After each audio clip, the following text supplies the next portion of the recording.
বস্তা করে বাজারজাত করতেছেন আমরা যেটা পাইছি, আসলে এটা একটা আইনগত অপরাধ। এটা মানুষ প্রতারিত হচ্ছে যে এই অমুক অ্যাগ্রোর জৈব সার বাজারে যাচ্ছে, তো এই মিথ্যাভাবে বিজ্ঞাপন দিয়ে আপনার পণ্য বাজারজাত করার জন্য ভোক্তা আইন 2009-এ 50,000 টাকা অর্থদণ্ড করা হলো। এবং আমরা যে বস্তাগুলো এখানে হয়েছে এগুলো আমরা কেটে নষ্ট করে দেবো। এবং জাতীয় ভোক্তা অধিকার সংরক্ষণ অধিদপ্তর এবং উপজেলা কৃষি অফিস সদর গোপন সংবাদের ভিত্তিতে আমরা এখানে জামান অ্যাগ্রো ফার্মে আসছি।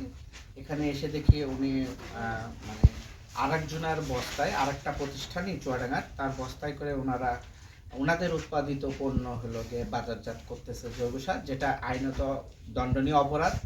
আর ওনাদের প্রোডাক্টটা তৈরি করার জন্য লাইসেন্স প্রায় শেষের দিকে চলে আসছে, আর কয়েকটা স্টেপ। ওনাদের প্রোডাক্টের মানও ভালো দেখলাম, টেস্ট রিপোর্ট। আর এই পরের মানে অন্যজনের নামে বাজারজাত করা, এটা একটা মিথ্যা বিজ্ঞাপন দিয়ে বাজারজাত করতেছে উনি।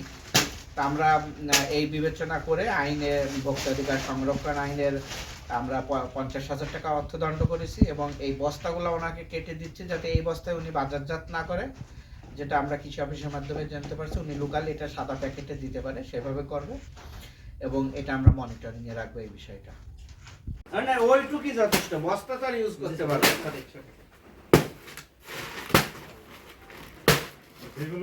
আবেদন করা লাগে, সেই আবেদনের কপিও তো দেখছেন এর মধ্যে, তো খালি একটা পরিবেশের আবেদন খামার বাড়িতে করতে হয়। ওইটা বেশি বুঝলি মনে হতে উঠে গেল।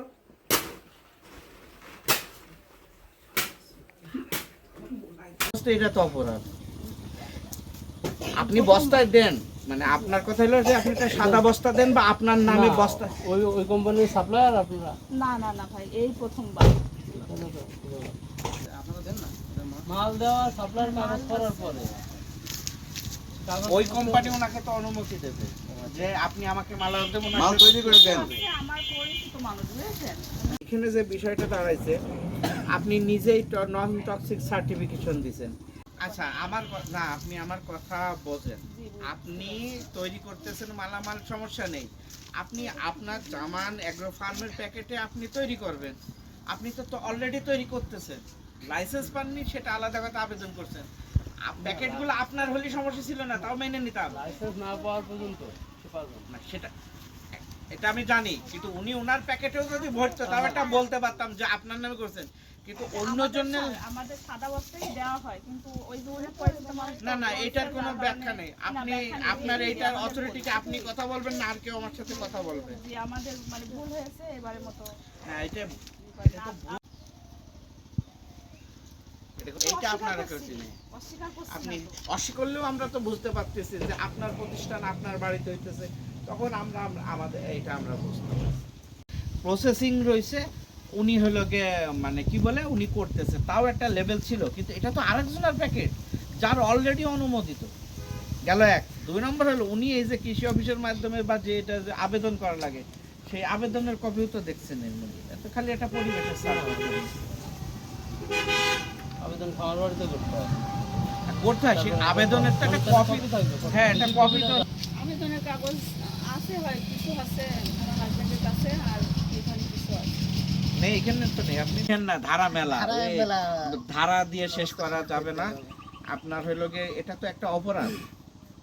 আপনি আমাকে আবেদন পত্রটাও তো দেখাতে পারতেছেন না, বলতেছেন আরেক জায়গায়। আচ্ছা, আবেদন পত্র হলো, আপনার কোনো বস্তাও নেই, সব আরেকজনের।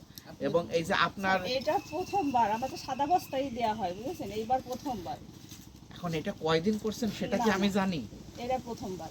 হ্যাঁ না, প্রথম না, প্রথমবার ঠিক আছে, কতদিন শুরু করেছেন এটা কি আমরা জানি? আপনি তো আজকে শুরু করেন না, অলরেডি তো বস্তা মুখ বান্ধা এবং অলরেডি হলো গিয়ে আপনার ইয়ে করা, কি বলে সেলাই করা। এবং আপনার রুমে এই যে এই পাশের যে ঘরটা দেখলাম, ওখানে অনেক বস্তা রয়েছে। এবং আপনি শুধু নিজে বিপদ পড়েননি, আপনি তো এই যে প্রতিষ্ঠানের প্যাকেট করেছেন, আমি তো এখন ওনাকেও কল করব যে আপনার মামলা দিতে পারে কোর্টে। না, সে তো তার বন্ধু, কিন্তু আমি তো ওনাকেও ধরবো। জানে কিনা স্যার, এটা দেখার বিষয় আছে। তারা এই অন্য একটি